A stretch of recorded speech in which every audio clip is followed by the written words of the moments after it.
We were headed for the edge of the earth. Left home behind with a sliver of hope. Searching for the truth. You're married to Whaleman. Whaleman who loves you.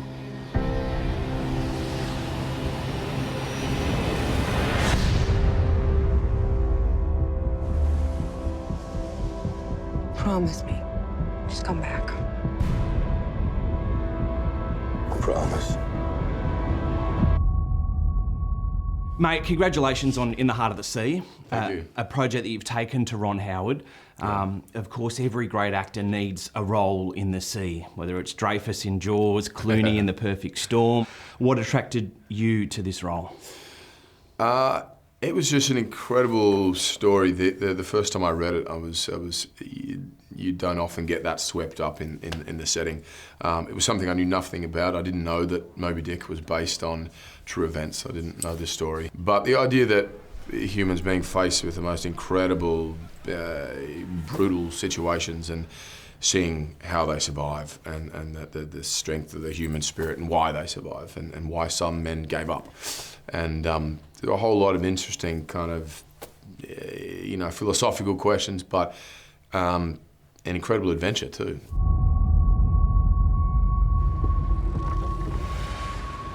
What is it?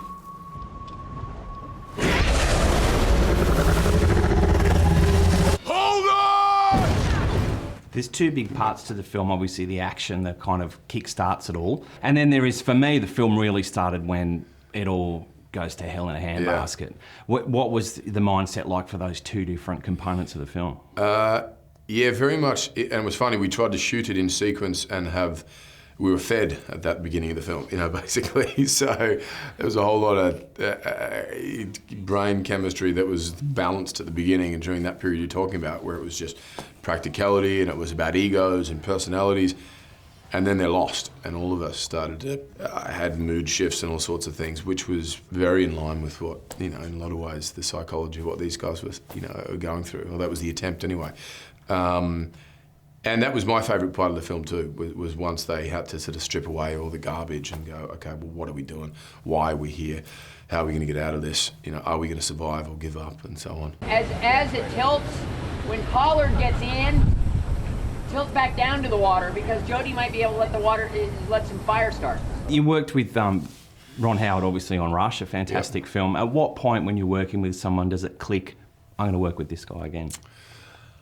I remember sort of the first few weeks into Rush thinking, wow, this is something I need to do a lot of. I sort of felt a change in sort of my approach to things and how I was approaching it and how I felt about being on the set and the sort of confidence it gives you. And so the moment we finished that, we were looking for a director for this film. And I said, look, do you want to read, unless you're sick of me, have a read of this and maybe we could do it again. And thankfully he did, and it took off. Can you see yourself following in his footsteps and directing something soon? I'd love to, yeah. I'm always kind of keeping a close eye on what guys like that are doing, and what their approach is, and vastly different approaches from Michael Mann to him to Joss Whedon, and trying to steal little bits of all of it. But yeah, my only thing would, the stamina, I think concerns me. I don't mind a 4-month shoot, but like the director's on this thing for 2-3 years at times, and I'd be worried I'd lose interest. And the mental agility required to keep a film in your head for that long. Yeah, absolutely. Thanks so much, Chris. All the best. Thanks, mate. Thanks, mate. Cheers. We will surely perish out there. We might also survive.